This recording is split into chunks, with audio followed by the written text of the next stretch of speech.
வணக்கம் நண்பர்களே. கர்ப்பமாக இருக்க நிறைய பேருக்கு ரத்தம் கம்மியாக இருக்குது அப்படின்னு டாக்டர் சொல்லியிருக்காங்க. ரத்த ஊசி போடணும்னு சொல்லியிருக்காங்க. ரத்தம் ஊறுறதுக்காக டேப்லெட் கொடுத்துருக்காங்க அப்படின்னு சொல்லுவாங்க. இன்னும் ஒரு சிலர் ரத்தம் ஏற்றணும் அப்படின்னு சொல்லி டாக்டர் சொல்லியிருக்காங்க அப்படின்னு சொல்ல கேள்விப்பட்டிருப்போம்.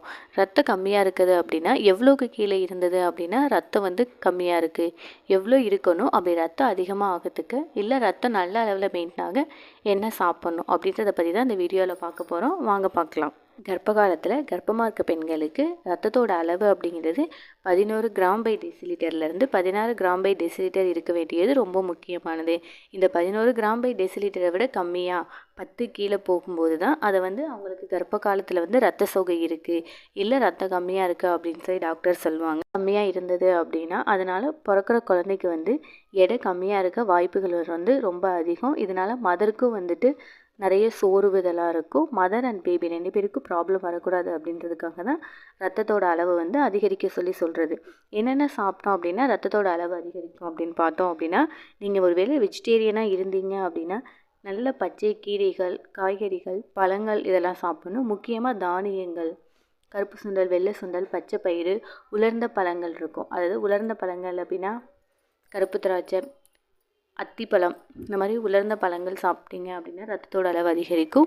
முருங்கைக்கீரையை வாரத்தில் 3 டைம் சூப் வச்சு குடிக்கிறது அப்படிங்கிறது ரத்தத்தோட அளவு அதிகரிக்கும். நீங்கள் ஒரு வேளை நான்வெஜ் சாப்பிட்றவங்களா இருந்தீங்க அப்படின்னா மீன், முட்டை, ஆட்டிறைச்சி, கோழி இறைச்சி இப்படி ஏதாவது ஒன்று கண்டிப்பாக நீங்கள் எடுத்துக்கிட்டீங்க அப்படின்னா ரத்தத்தோட அளவு அப்படிங்கிறது அதிகரிக்கும்.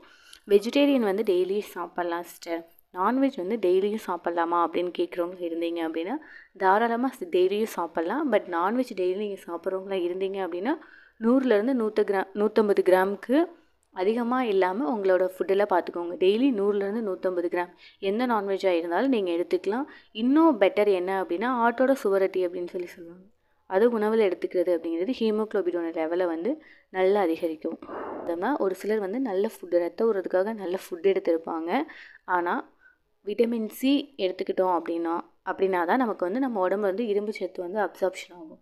அதனால் நம்ம சாப்பிட்றது நம்ம உடம்புல சேரணும். அந்த சத்துக்களை எல்லாம் நம்ம உடம்புல முழுமையாக ஏற்றுக்கணும் அப்படின்றதுக்காக விட்டமின் சி அதிகமாக இருக்கிற கொய்யாப்பழம், நெல்லிக்காய், ஆரஞ்சு இது 3ல் ஏதாவது ஒன்று டெய்லியும் எடுத்துக்கிட்டு அதுக்கப்புறம் நீங்கள் சாப்பிட்டீங்க அப்படின்னா நீங்கள் என்ன ஃபுட்டு சாப்பிட்றீங்களோ அதில் இருக்க சத்துக்கள் எல்லாமே முழுமையாக உங்கள் உடம்புல சேரும்.